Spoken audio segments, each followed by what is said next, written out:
No livro, ele faz uma cartografia extraordinária de uma constelação de intelectuais, de artistas, de escritores, de pensadores, de arquitetos que marcam a cultura brasileira de forma a poderem ser considerados como que pioneiros de muitas das aventuras que acontecem nessa cultura brasileira, nomeadamente na interrogação de um Brasil como um território para vanguardas. De certo modo, há uma data que é uma data de clivagem no livro, 1960, o ano Da inauguração de da Brasília. inauguração de Brasília, e no livro estão coligidos depoimentos e entrevistas, estão coligidas entrevistas, conversas, com pessoas que nasceram antes de 1960.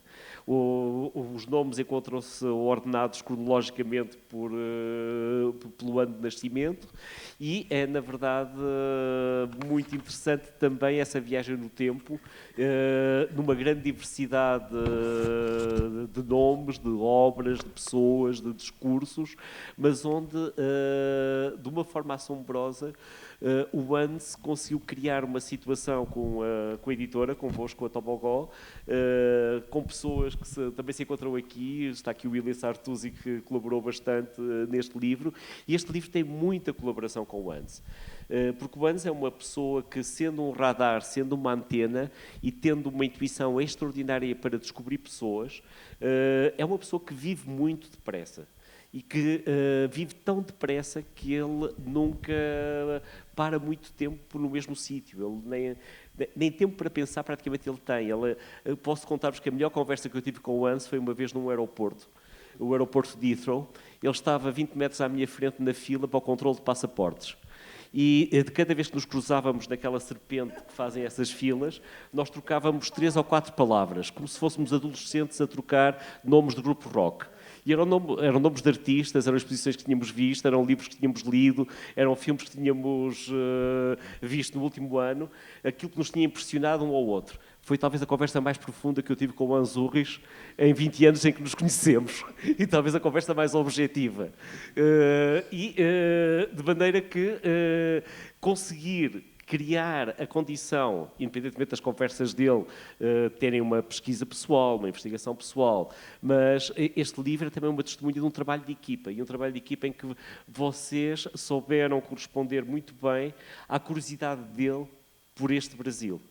E souberam muito bem construir com ele uma constelação de nomes e uma constelação de informação, porque de informação muitas vezes se trata, que permitem que o sistema Hans Ulrich Obrist, de que eu espero que falemos, possa ter funcionado muito bem.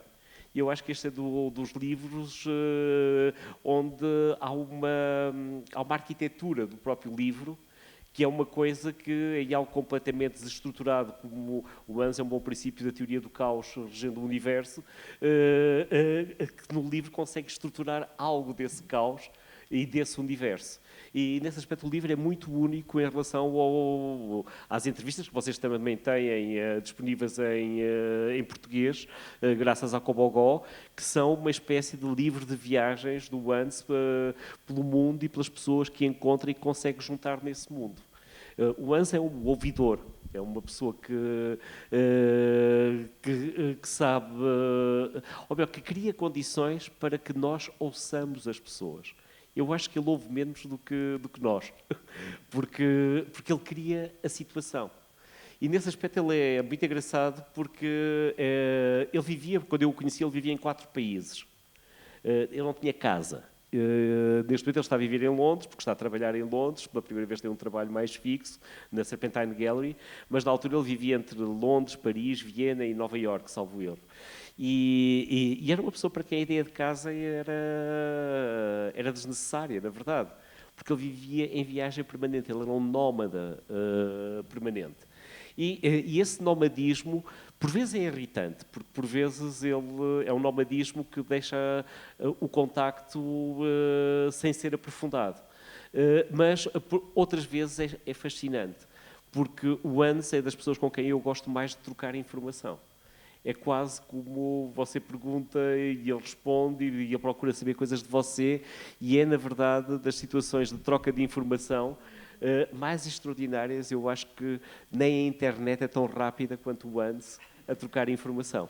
Antes da internet, já o ANS estava com esta curiosidade, com esta forma de... e com a riqueza e, ao mesmo tempo, as limitações que a internet às vezes nos dá a fazer circular a informação. E uma das minhas curiosidades era agora, tendo em conta que temos a possibilidade de estar com duas das muitas pessoas maravilhosas com quem o ANS conversou para este livro, eu gostava de saber de vocês como é que foi o vosso encontro com o Hans Ulrich Obrist. Como é que ele vos apareceu e como é que foi, e que impressões é que vocês tiveram da conversa, como é que a coisa aconteceu e o que é que foi depois lerem o que a conversa depois dela ter acontecido. Gostava de saber muito, quer da Anabela, quer do António Manuel. São duas conversas muito distintas, porque eles são duas pessoas muito distintas. E isso é das coisas fascinantes neste livro, é que vocês vão de planeta em planeta, vocês vão de satélite em satélite, vocês vão, cada entrevistado, cada conversador é um universo distinto. Que apesar do Hans ter um modelo de entrevista, e há coisas que ele explica na introdução ao livro, há coisas que ele gosta de tentar perguntar às pessoas, ele gosta de perguntar, por exemplo, como é que as pessoas se aproximaram da arte quando são artistas, como é que foi a sua primeira experiência, porque é que quiseram ser artistas, como é que começaram, etc. Outra coisa que ele gosta é de perguntar aos artistas com quem conversa o que é que eles teriam para dizer a outros artistas, sobretudo a artistas jovens. Aí ele se lembra muito das cartas ao jovem poeta do Rainer Maria Rilke e, de certo modo, pergunta muito aos seus entrevistados o que é que eles gostariam de transmitir. E há respostas muito bonitas ao longo deste livro, dentro digamos, das singularidades que são multiplamente diversificadas, radicais, antitéticas, paradoxais, etc., que nele confluem. E isso é o que faz deste livro um livro em que nós não nos cansamos, porque não há rotina neste livro. É uma viagem sem parar, de nome para nome, de palavra para palavra, de discurso para discurso. Mas como é que foi isso? Como é que o Hans Ulrich Obrist irrompeu nas vossas vidas, vos aparece em vossa casa e começa a conversar com vocês? Anabela, como é que isso aconteceu? Imagina que o conhecimento que eu tomei do Hans Ulrich Obrist, é um nome difícil, mas comum para os lados de lá dos alemães. Eu sou oficial de cavalaria, né? Do Império Austro-Húngaro. Pois é. Mas foi... eu estando não ele pessoalmente, eu estando numa livraria em Bruxelas, eu entrei e vi um livro publicado em inglês sobre os curadores. Eu não sei como é que é o título do livro, mas é mais ou menos assim, uma capa neutra sobre os curadores. Eu pensei nos meus amigos curadores lá no Rio, comprei dois, um para o Fernando e um para o Paulo. Eu digo, vou levar, não sei nem qual é o conteúdo, mas eu estou vendo. Não abri, parece aquelas coisas que você não sabe sobre o que é. Não, alguma coisa é. E quando eu cheguei no hotel, eu abri e tive a surpresa. Esse é um bom princípio de abordagem aos curadores. Alguma coisa será? Não, mas imagina, isso faz uns 7 anos. Esse livro não é o primeiro dele. Eu tive uma surpresa, assim, quase uma epifania, juro, porque no hotel vou abrir para ver e vejo que um dos curadores que ele escolheu foi o Walter Zanini, que foi o diretor aqui do MAC, que eu tive um contato muito grande, até de trabalhar para o MAC da USP durante os anos, fim dos anos 60 para 70, mas trabalhar como? Se eu moro no Rio. Então, eu vinha de mala, às vezes cheguei a dormir dentro lá do MAC, para ajudar o Zanini em umas coisas que o Zanini estava pensando e que foi um diretor fora do comum, dentro de um momento político, inclusive, onde ele bancou chamar esses artistas, não só por isso, mas como eu, que estávamos dentro de um boicote, que eu acredito que Antônio também, às bienais, a todos os procedimentos. No entanto, o Zanini começa a fazer uma coisa que internacionalmente também ajudava. Mas o que tinha ali do Zanini? Tinha toda uma entrevista em que ele contava a história do... Não vamos dizer que é meu grupo, mas meus alunos tornaram grupos e que fizemos os primeiros vídeos. Então, era dedicado a isso, o Zanini falava. Quando digo epifania, não é de narcisismo, mas eu digo, nossa, estava lá o meu nome. Eu sei que eu tive um contato com essas pessoas, foram alunos, depois se tornaram artistas independentes, mas o Zanini dedicou aquela entrevista a esse assunto, né? Bom, e ficou assim mesmo, eu não sei quem é o Hans Ulrich. Até que a Francis Reynolds, do Rio, me disse que ele vinha para um jantar. Aí peguei aquele livro, não entreguei para o Fernando, não. Depois que eu vi que tem meu nome, eu disse, não, é meu. Então. E aí fui para o Hans Ulrich, mas assim, muito... Eu pareço muito metida, mas eu sou meio... não é low profile, eu sou meio medrosa. Não é isso. Tenho medo das pessoas um pouco. Ainda mais aquela celebridade.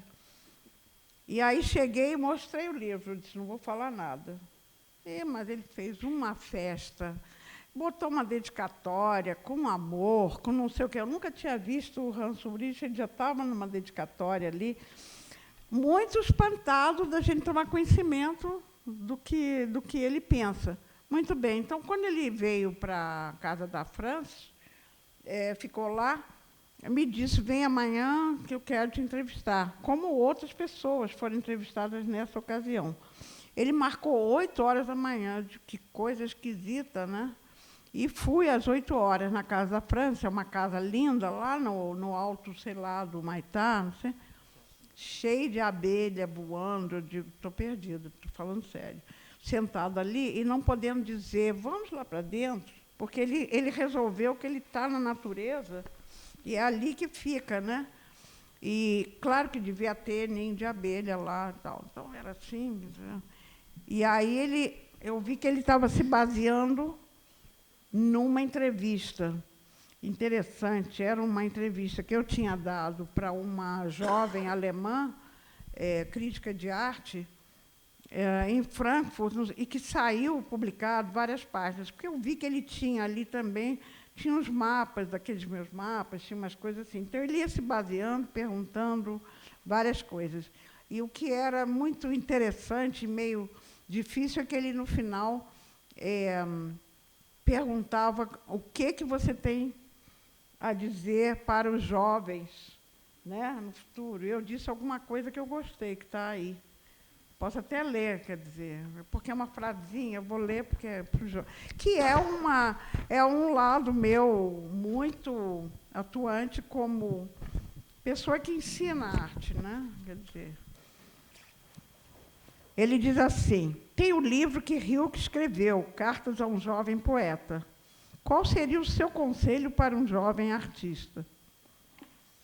Aí, sei lá o que eu disse. Que engraçado. Em primeiro lugar, ele ou ela precisam ter força de vontade.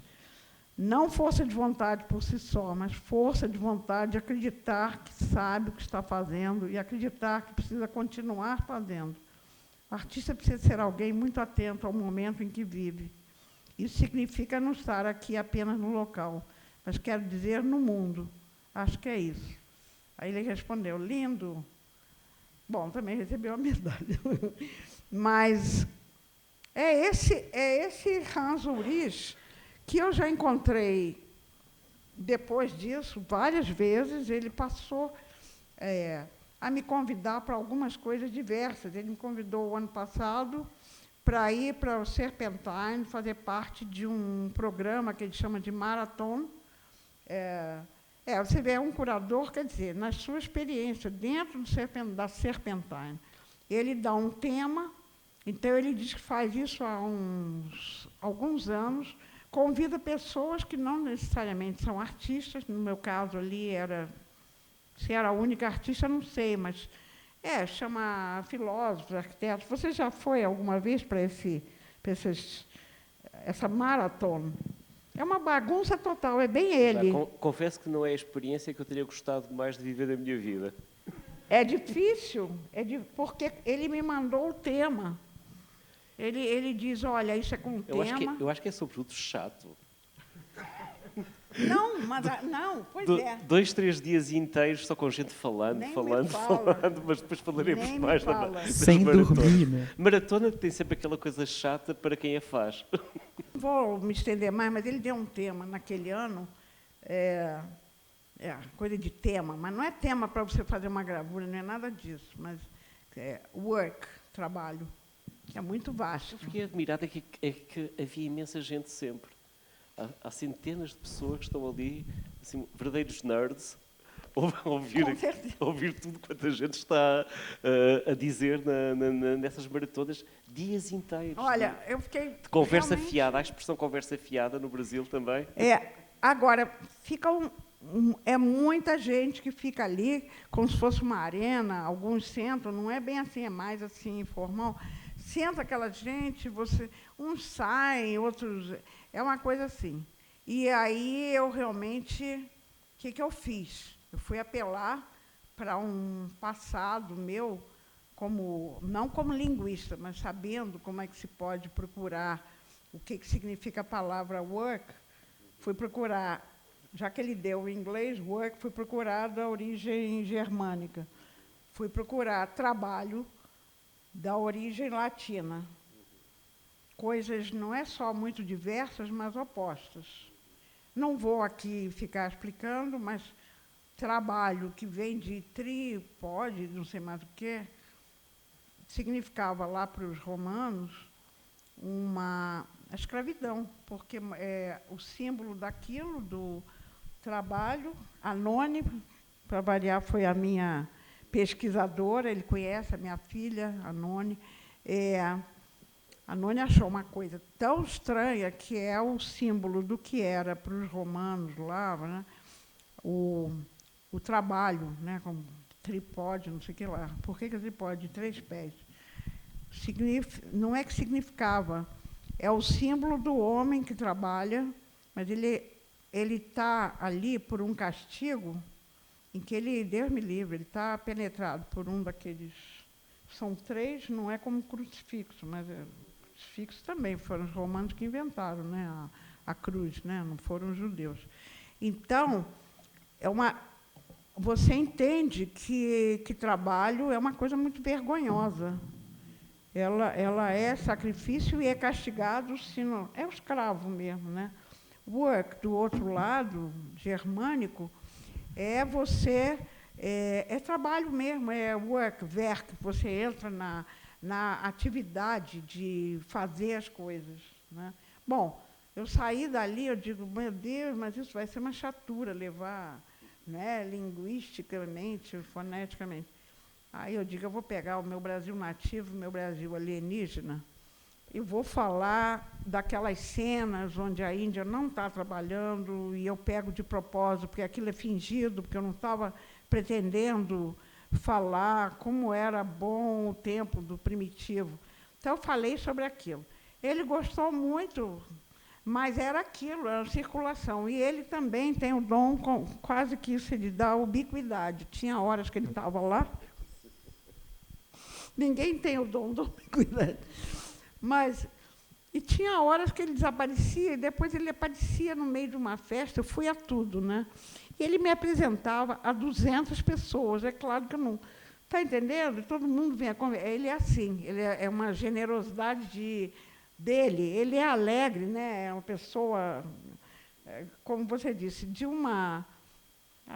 claro, de uma imensa compreensão do que é a arte no momento atual. É isso, né? Porque eu acho que ele, lá no Serpentine, ele também deve estar quebrando a cabeça de fazer, o que se faz com um artista. Vai chamar ele para fazer uma exposição, para falar, sei lá o que é. Mas é isso a minha informação, né, sobre essa pessoa que eu imagino cada vez mais vocês ficam curiosos em querer conhecer. Algum dia ele vai aparecer por aí nesse dom da ubiquidade, ele já conseguiu aparecer aqui. Tá bom. Bem, o António Manuel responde à mesma pergunta. Qual seria o seu conselho para um jovem artista? Trabalhar, trabalhar, trabalhar e trabalhar. E ver muita arte. E esse é também o encerramento da vossa conversa. Mas como é que aconteceu o início dessa conversa? Como é que vocês se conheceram? Eu conheci o Hans pela sua atuação no Planeta, mas não o conhecia pessoalmente. E tive uma experiência bastante assim forte, porque como eu não conhecia o Hans, eu não sabia de que maneira que essa empatia ia se dar, de que maneira que esse encontro ia se dar. E aí eu tive o apoio e a ajuda da Isabel, da Cobogó, que fez toda a tradução da nossa entrevista. Não foi às 8h da manhã, ainda bem, mas foi... A da Anabela deve ter sido a segunda do dia, provavelmente às 8 da manhã, que ele começava mais cedo. Mas acho que foi em torno de meio-dia, no pique do sol. E me aparece o Hans de bermuda, à vontade, enfim. E começou com a primeira pergunta, que no momento eu não me lembro, mas a partir dali eu senti que a coisa ia crescer, ela ia ter uma amplificação tão grande, mas ia ter assim, uma amplificação bastante assim, em volta do planeta, em volta dos oceanos, em volta da arte, em volta da antropologia, em volta da ciência, em volta... E acabei embarcando no projeto dele, em toda a sua forma de induzir, introduzir e de te envolver até o ponto de você lembrar de situações que você, enfim, não revelaria em uma outra situação. E ele consegue extrair disso de uma maneira assim, tão real, tão profunda, que gratifica, né? Foi uma gratificação muito grande ter esse encontro com o Hans, na Casa da França, com a Isabel presente, e o Guilherme, né?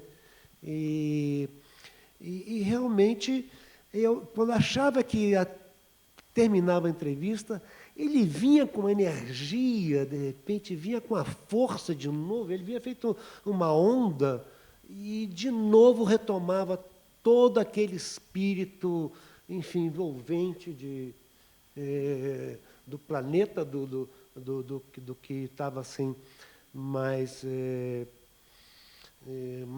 criando angústia, como nesse momento também tem essa angústia. Se eu estivesse com ele nessa entrevista, falaria desse momento agora também, dessa angústia, porque ele ia arrancar um pouco disso também, ele ia pegar esse entorno, essa envolta da situação. Então, eu acho que esse livro, assim, ele é assim, uma força, uma energia de pensamentos brasileiros, como também a Isabel falou, do Eduardo Vieira de Castro, que é um antropólogo maravilhoso, por exemplo. Enfim, então, esse livro ele reúne um conjunto, assim, a meu ver, de pensamentos, de artistas, de, enfim, cientistas, e cineastas e músicos. Enfim, é um livro que, enfim, realmente é uma presença extraordinária na cultura brasileira. E é isso. Eu também estava vendo assim, de uma coisa que ele me perguntou, por exemplo, sobre um trabalho meu chamado Urna Quente.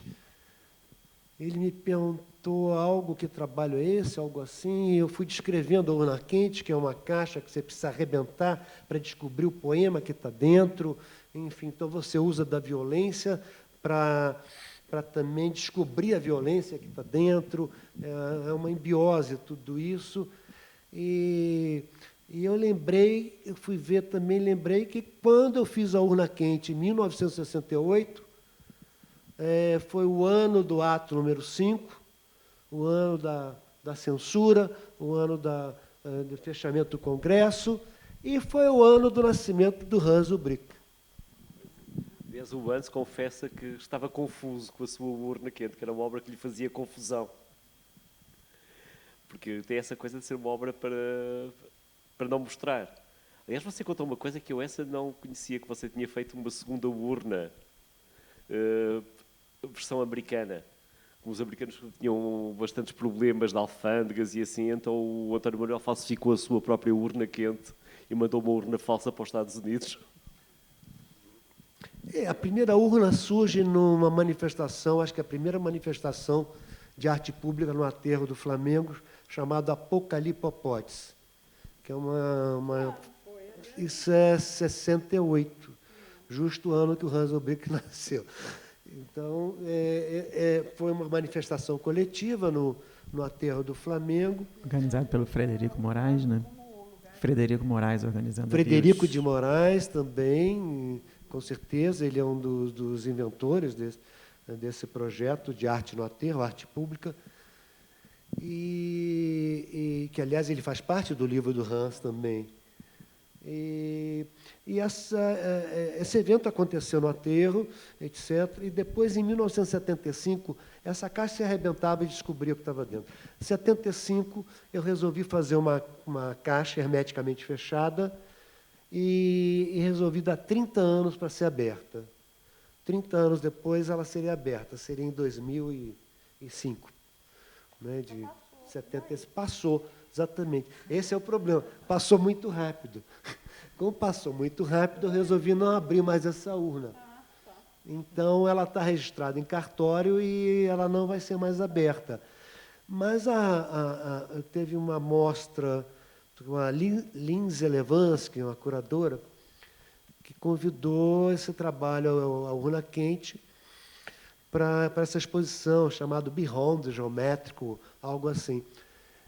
E era o momento do Bush nos Estados Unidos, era o momento do clima Bush. Na altura a gente não imaginava que ainda podia piorar, não é?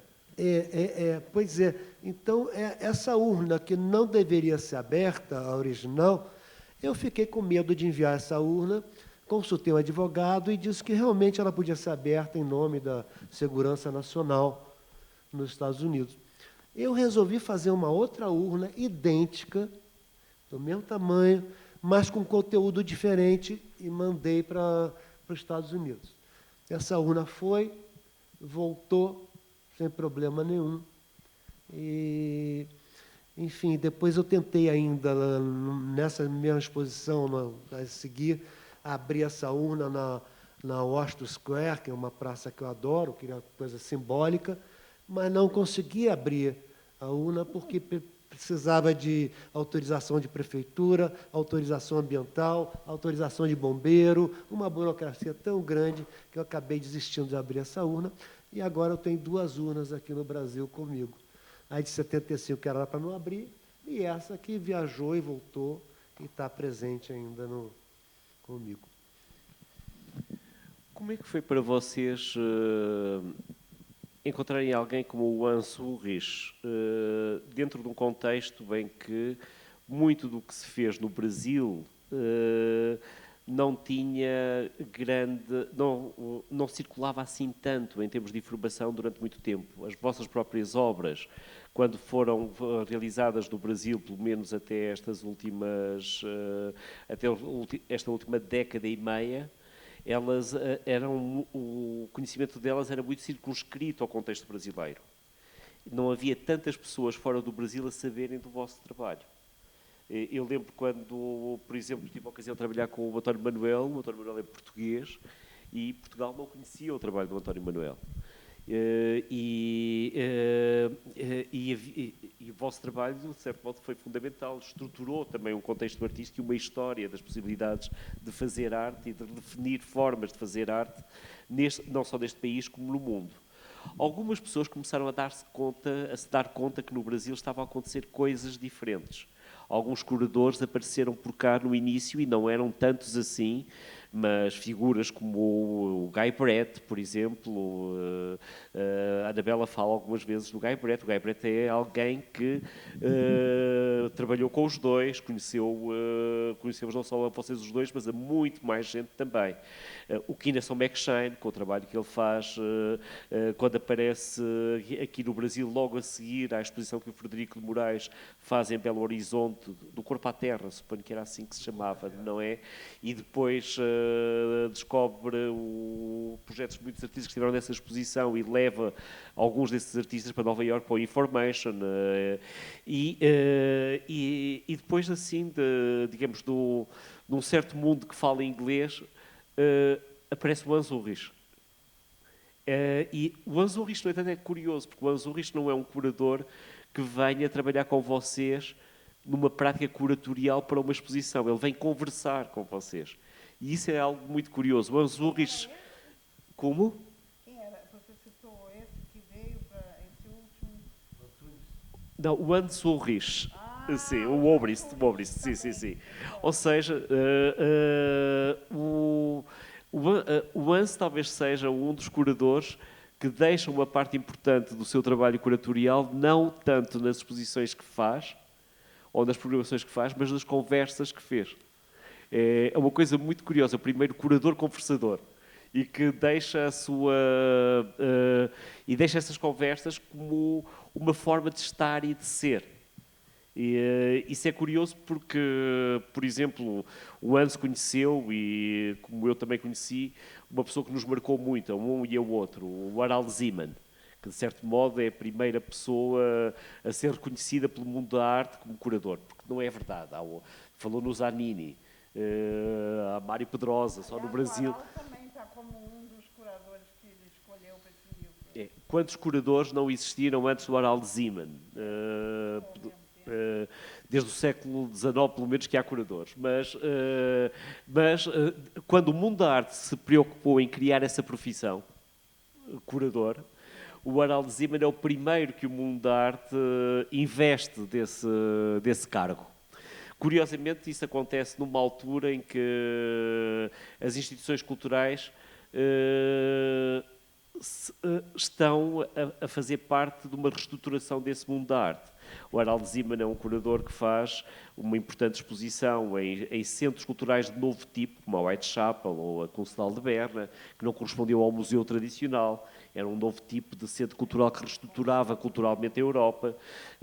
Faz logo a seguir a Documenta, vai fazer Bienal Veneza, os grandes certames internacionais, etc., daquilo que seria uma carreira curatorial que é definida pelo seu próprio trabalho.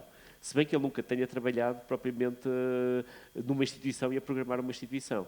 O Hans Ulrich hoje está a trabalhar numa instituição, na Serpentine, mas, na verdade, ele constrói um projeto individual, da mesma forma que o Harald Zeeman tinha construído o seu Museu das Obsessões, porque tudo quanto o Harald faz, ele enquadra dentro de uma atividade que ele chama o Museu das Obsessões, e é o único museu a que ele é leal e para o qual se sente a trabalhar, é um museu dele, criado por ele e para ele, projeto a projeto.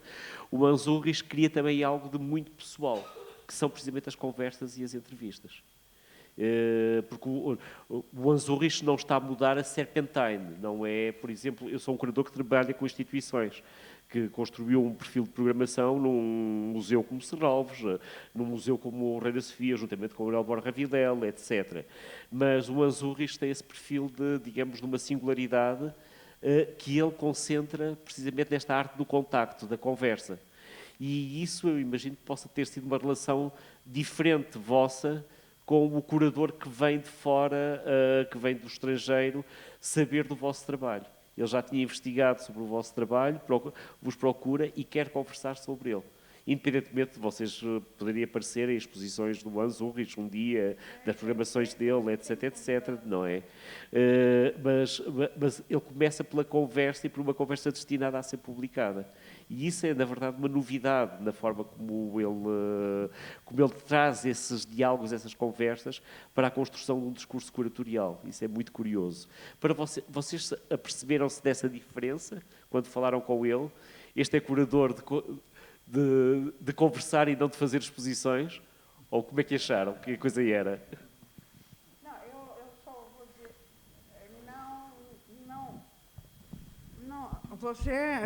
aí já são coisas muito próprias do Hans Ulrich, mas eu, na minha trajetória, né,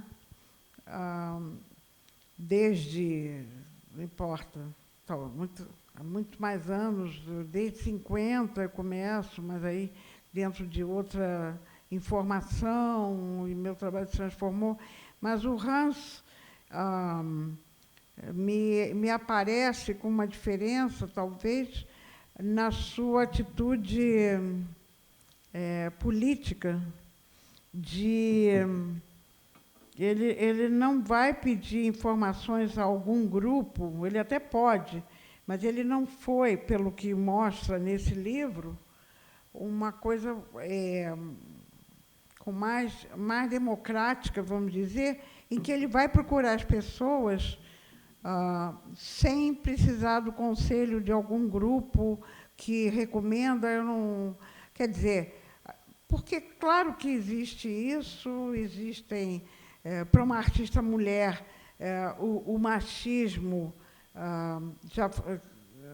quando vinham procurar, quando eu fiz trabalhos de gravuras viscerais, e que o Mário Pedrosa começou a realmente me enviar para várias coisas, mas, quando queriam elogiar o meu trabalho, de fato, não é uma opção de gente, mas alguns homens, pessoas, isso é um trabalho de homem.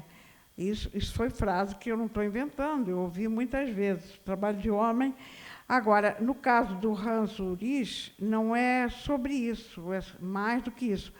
E não é uma generosidade porque ele é bonzinho. Eu acho que é uma questão ética do Hans Ulrich, que, é claro que eu não conheci o Harald Schemann, que ele também não devia conhecer nada de lá do Brasil, eu não sei como é que era, mas o Hans Ulrich, pelo próprio livro, pelos contatos que eu tenho tido com ele, porque ele já me chamou para algumas outras coisas, até agora se envia trabalhos pelo próprio e-mail, né, tal.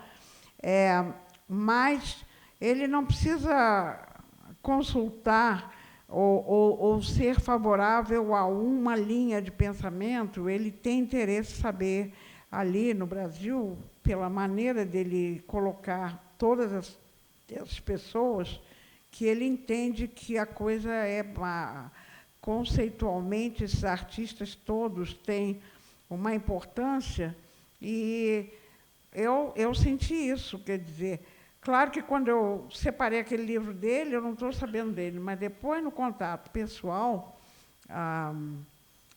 exatamente, ele não veio me procurando, recomendado por alguma pessoa de um grupo que diz, olha, Anabela, eu não estou aqui dizendo que tudo é em grupos, mas realmente no Brasil há muito isso, né? No Rio de Janeiro, em São Paulo, Rio de Janeiro, que tem um core, né, importante, intelectual, mas sempre houve muitas separações, dos quais alguns artistas, como Cildo, que eu vejo, né, que é meu amigo pessoal, nunca fez parte dessas coisas, e eu ou nunca fiz parte ou nunca fui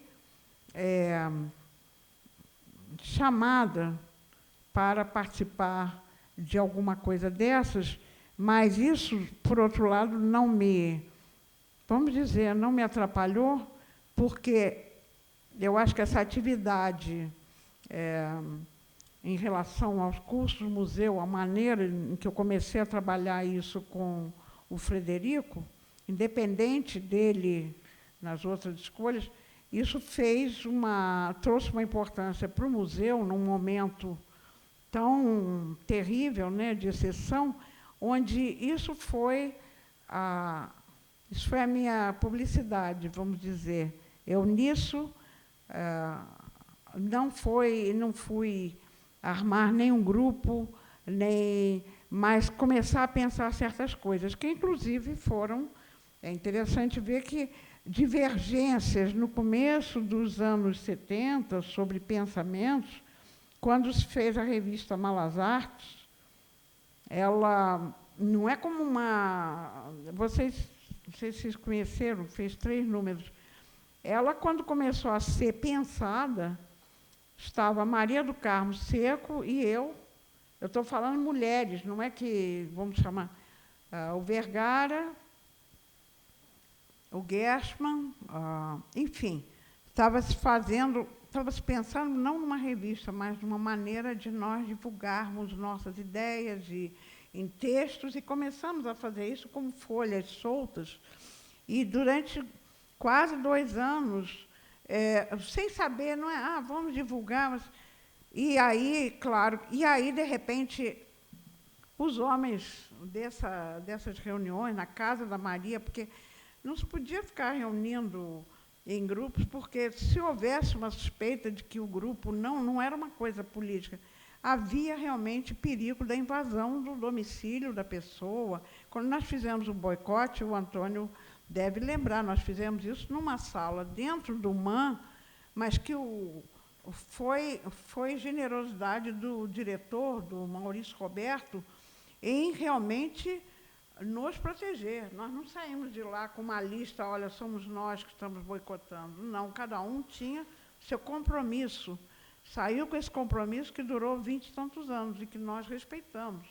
Então, isso eram situações assim. Nessas eu participava, mas isso do livro, eu acho que foi uma questão de várias coisas, de machismo, mas com grupos.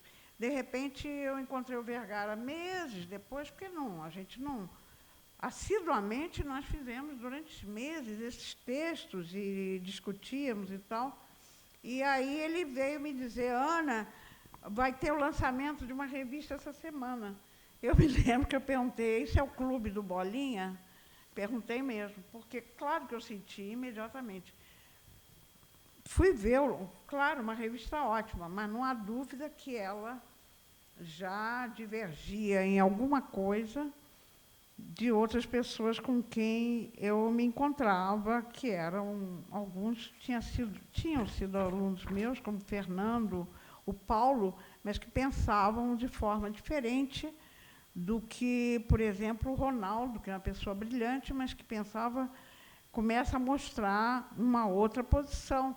Muito bem, ótimo, mas a revista Malas Artes tomou aquele sentido, mas tinha o Zílio, que é uma pessoa muito ética, e que ele entendeu, foi no 3º número, ele me chamou para escrever sobre a sala experimental, que era um assunto que, no museu, eu tinha sugerido a Heloísa, não queriam dar um espaço, então, histórias e histórias e histórias.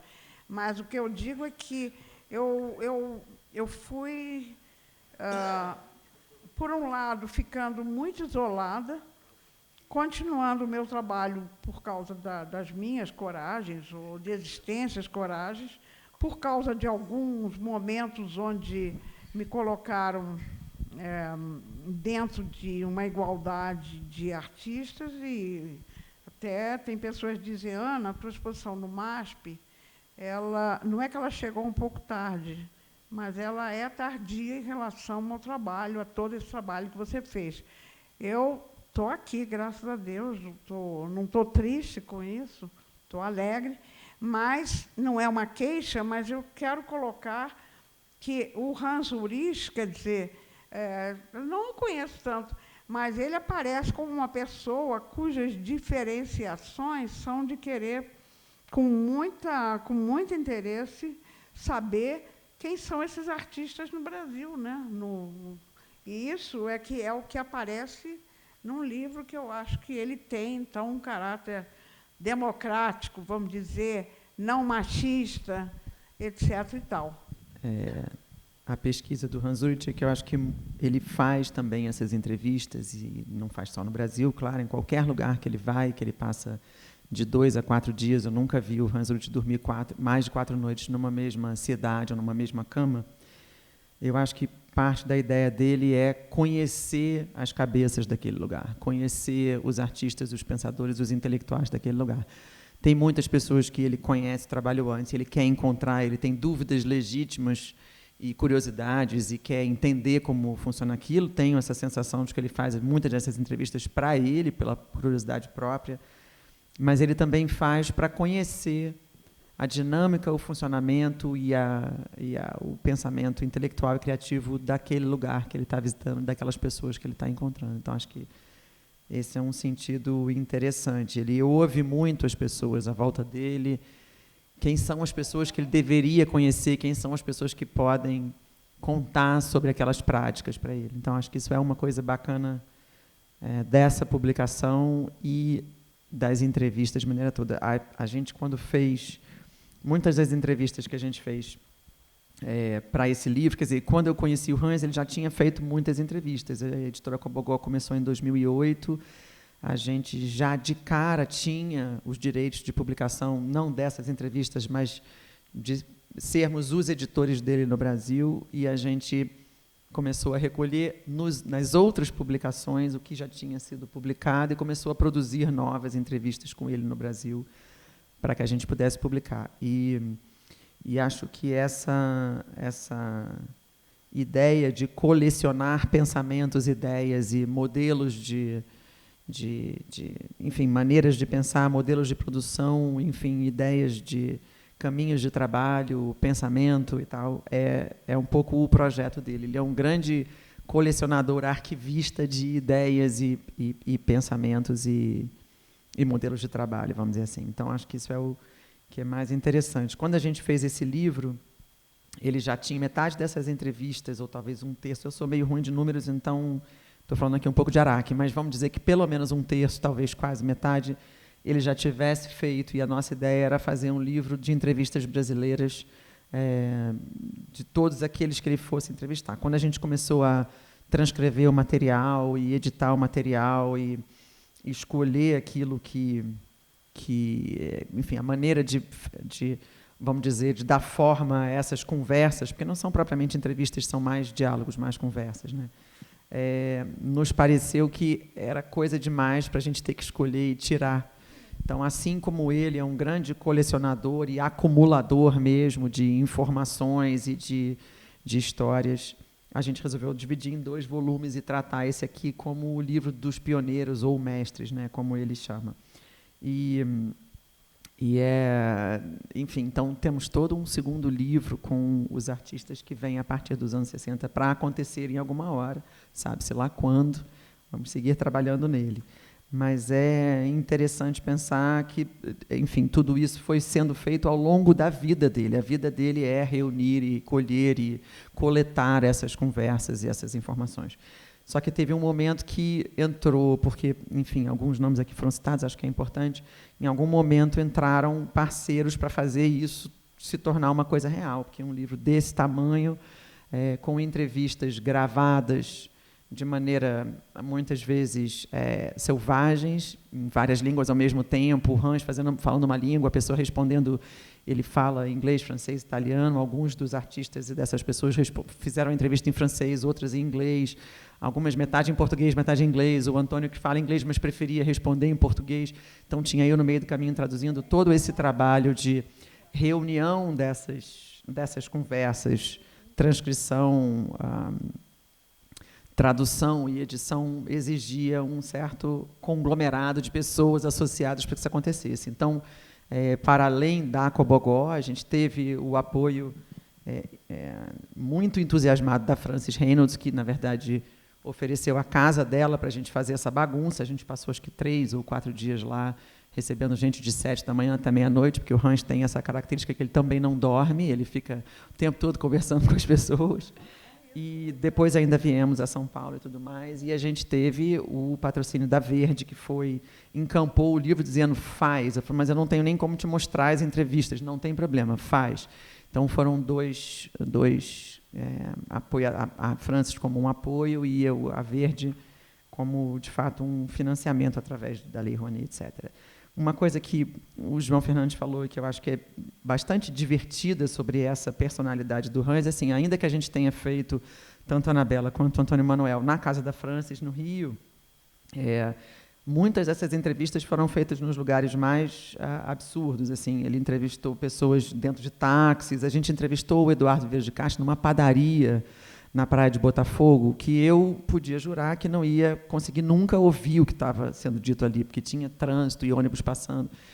E era o que o Viveiro de Castro tinha para oferecer para a gente. Era 1 hora numa padaria. Ele adorou tanto a conversa que a gente até seguiu, foi até a casa dele, ficou mais meia horinha, mas essas entrevistas foram todas feitas, cada uma à sua maneira. E, ainda que o Hans seja uma pessoa que tem a própria curiosidade e tal, ele assim como ele gosta de ouvir os artistas e os intelectuais e esses pensadores, enfim, de diversas áreas, ele também gosta de ouvir as pessoas com quem ele gosta de conversar. Então, tinha um monte de gente sugerindo artistas e nomes que ele nunca tinha ouvido falar, e ele ficava encantado, etc. E tinha o Ilê, que está ali sentadinho, fazendo uma pesquisa e preparando essas entrevistas e preparando vamos dizer, essa grande massa de informações para que ele, em vez de dormir, lesse ao longo da noite e, no dia seguinte, pudesse conversar com essas pessoas a respeito daquilo, e muito curioso, muito querendo aprender sobre essas pessoas que ele encontrava, mas a partir de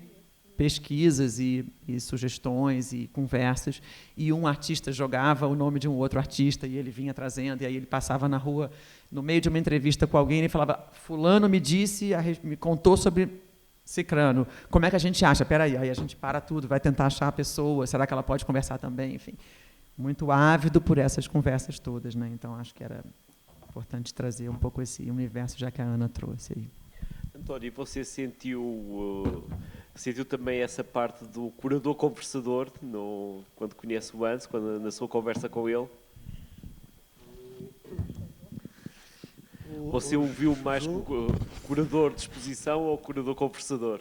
Bom, em primeiro lugar, eu acho que o curador tem uma importância muito grande. Eu acho que ele acrescenta a obra também, acrescenta o pensamento. Queria citar, por exemplo, o Guy Brett, né, também, que é um curador e que ajudou muito a arte brasileira a ir para o exterior, né? Isso respondendo talvez a sua pergunta, que a arte brasileira realmente ela não ia para fora, ela ficava muito centralizada aqui, né? Foi o Antônio Dias, um pouco, a primeira vez foi o Antônio Dias, que a gente deve agradecer ele também. Mas havia poucos curadores a vir ao Brasil também, não é? Haviam poucos, vice-versa, exatamente, vice-versa. Antônio Dias, lembro Sérgio Camargo também, que também, enfim, ajudou nesse desenvolvimento, nessa mostra da arte brasileira no exterior. E você também, quando estava no Serralves também, que, enfim, fez uma exposição maravilhosa com 3 artistas brasileiros. Então, o Hans, ele vem e completa isso, a meu ver. Esse livro, ele completa essa... Porque a arte brasileira também está num momento muito forte. Ela tem um momento bastante forte e atuante. Então, o olhar lá fora para ela é outro do que seria há muitos anos atrás.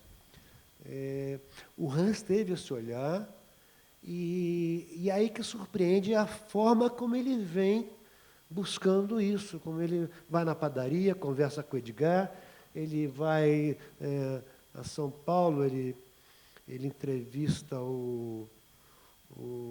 como chama, o jacaré, o músico, o Arrigo Barnabé. Desculpe, a relação jacaré com Arrigo Barnabé. Isto é coisa de carioca. Mas é uma semiótica. Mas, enfim. Então, ele é de uma curiosidade, ele vem com esse impulso, e também é interessante quando ele marca as entrevistas até 59, 60, que é a partir da fundação de Brasília, né? Isso também é um dado assim, bastante forte, muito importante, eu acho. Brasília realmente marca uma cultura brasileira. Brasília mexe com o cinema, mexe com as artes plásticas, mexe com a arquitetura, mexe com a cultura geral enfim, ela cria novas possibilidades, né, e o Hans vem com esse livro a partir de Artista de 59, porque ele quer uma outra etapa. Ele está tão assim, apaixonado pela arte brasileira, de uma certa maneira, que ele quer uma outra etapa. O que é muito bom isso para o Brasil, para as artes brasileiras, e nesse momento, inclusive, que nós estamos vivendo também. Enfim, então eu acho que o artista, o curador conversador é excelente. Eu acho que ele amplifica as coisas, eu acho que ele joga à frente as coisas e, enfim, eu acho que é por aí. É o facto de neste livro estar também uma história do Brasil. Está uma história cultural e artística do Brasil, mas está também uma história do Brasil. Contar e conversar com os protagonistas da arte e da cultura brasileira é entender a história deste país. Porque a arte brasileira é afetada, interferida, interceptada e redefinida e recriada a partir da relação com o presente e com as histórias do presente. Uma história do Brasil, das suas ditaduras, de tantas questões que aconteceram na história brasileira do século XX estão aqui também. E por isso este livro é um pórtico excelente para construir um conhecimento do Brasil a partir dele. E aí há uma coisa, por exemplo, eu sempre fui muito crítico em relação ao Hans por achar que ele privilegiava a informação sobre o conhecimento, achando que ambos gostamos muito da curiosidade. Acho que a curiosidade nunca mata o gato quando se trata de curadores ou de pessoas que procurem saber o que é uma obra de arte ou comportar-se como obra de arte, mas neste caso particular este livro é um utensílio valioso para a construção de um conhecimento. E nesse aspecto é muito curioso porque o livro é uma história também e funciona como uma história que permite, na sua natureza fragmentada, no entanto, construir visões da história de um país. Através das vossas vidas, através dos vossos trabalhos, de todos quanto eles intervêm, e também de uma coisa muito interessante que o Hans sempre soube fazer, que é saber cruzar não só as artes visuais com a arquitetura, com o desenho gráfico de objetos, com o espaço, com a música, com a literatura, etc. Tudo, porque, nesse aspecto, o Hans é um viajante que tem... Ele, de certo modo, o Hans é um herdeiro de uma cultura da viagem que a Europa da Ilustração construiu. Uma das coisas, conforme sabem, a Europa originou histórias trágicas na história da humanidade. O colonialismo é uma delas, a escravidão é uma delas, mas há uma coisa, das poucas coisas em que eu me revejo um lado bonito da cultura europeia da era moderna, é a viagem e a curiosidade também. Sobretudo na época da Ilustração. Essa é a época que leva o viajante europeu, seja ele o Casanova, seja depois das suas consequências, seja ele o Goethe, etc., a interrogar o mundo a partir da viagem, a partir do nomadismo, a partir de abdicar de uma coisa que a Europa esqueceu hoje, de abdicar das suas próprias certezas, para conhecer aquilo que há de diferente no sítio onde se viaja, sem confinar aquilo que se descobre àquilo que seja uma ideia feita. Isso é uma tradição muito bonita da cultura europeia do século XVIII, de que, de certo modo, o Hans é um propagador na sua forma nómada de ver as coisas. Agora, há também um outro lado que eu gostava de assinalar. O Hans, de certo modo, o Hans tem mais ou menos a minha idade e eu tinha uma vantagem em relação ao Hans no facto de eu falar a língua portuguesa. Quando eu comecei a fazer exposições em inícios da década de 90, era impossível para mim pensar a arte e uma história recente da arte sem perceber o que de único tinha acontecido no Brasil. Porque no Brasil tinha acontecido pela primeira vez uma vanguarda no século XX que se situava fora de uma história colonial e sendo crítica em relação a uma história colonial. A primeira vanguarda pós-colonial da história das vanguardas do século XX acontece aqui em 22, com a Semana da Arte Moderna de São Paulo. E essa tradição que essa vanguarda cria é continuada por tudo quanto acontece de mais experimental na arte brasileira, com um ponto de vista único sobre as possibilidades de fazer arte. e são as possibilidades de se situar em relação à arte que outros modelos trazem também para o Brasil, porque se vive numa sociedade cada vez mais global. Na década de 90, quando curadores como o Hans ou como eu começamos a trabalhar como curadores, acontece algo de fundamental. É verdade que eu tinha a vantagem de ter lido textos em português fundamentais e de ter a língua me levou a conhecer muita coisa que tinha acontecido na arte do Brasil. O Hans chega ao Brasil em 99, é um ano depois de uma Bienal que foi fundamental para despertar a curiosidade de todo o mundo sobre uma história da arte brasileira, que foi a Bienal que o Paulo Ercknoff protagoniza aqui em São Paulo. A Bienal que o Paulo Ercknoff protagoniza aqui em São Paulo, que ele é curador aqui, em São Paulo, em 98. E ele tá Essa Bienal vai ser uma Bienal que vai, por exemplo, contar a história da antropofagia cultural ao mundo, que a conhecia muito pouco, porque os textos não estavam traduzidos. Eu dizia que no dia em que os textos do Mário Pedrosa fossem traduzidos para inglês, a história da arte tinha que mudar. Eu lembro de ter uma conversa com gente do MoMA e com o Paulo nessa altura, e felizmente o MoMA depois traduziu para inglês os textos do Mário. Mas ainda há muitos textos para traduzir.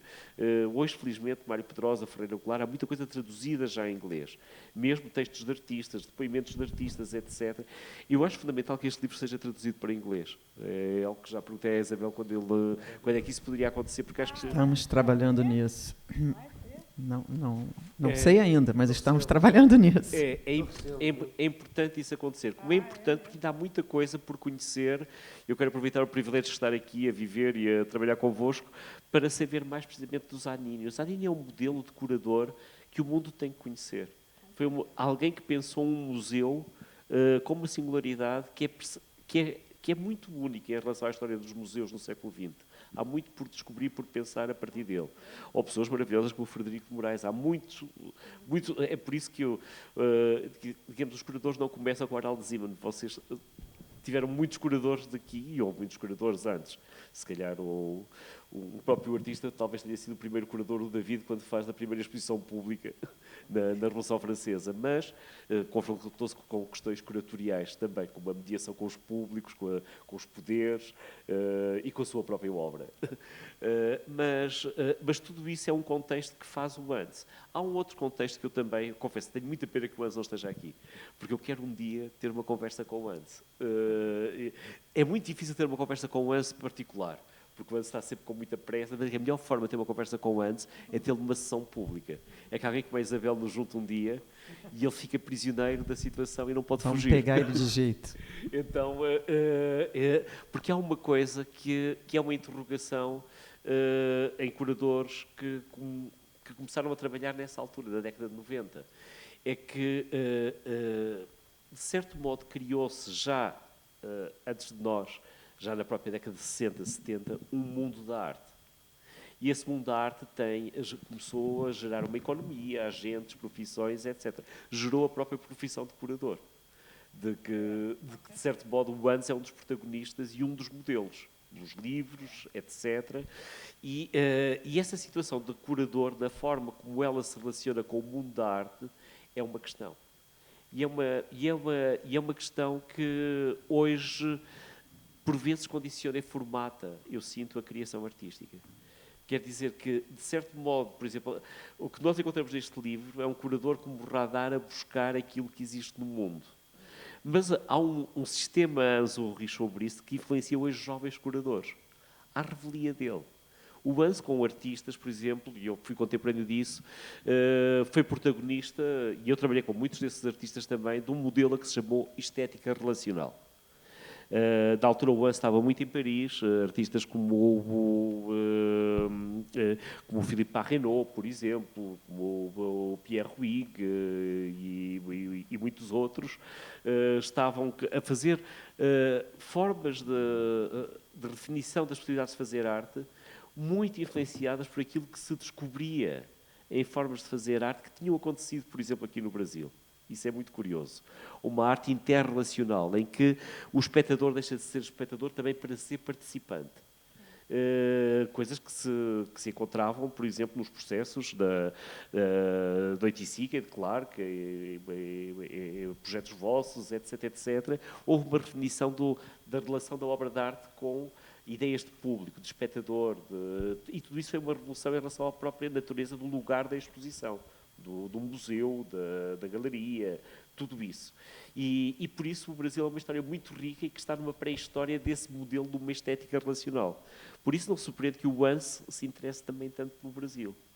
Ou que numa altura em que curadores que estavam a tentar repensar com artistas a arte e com jovens artistas, éramos todos mais ou menos da mesma idade, encontrasse a história do que tinha acontecido no Brasil tanto de interessante para conhecer, para visitar, etc.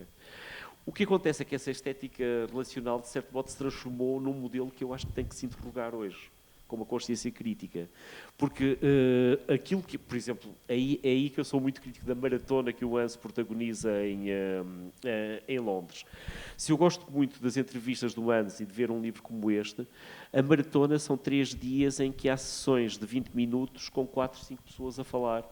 É o formato de um programa de televisão. Ou seja, é possível eu aqui conhecer muito de vocês na conversa que tenho com o ANS aqui. Na maratona não é possível, porque é o programa de televisão em que estão 3, 4, 5 pessoas a falar e não há tempo para aprofundar, não há tempo para pensar.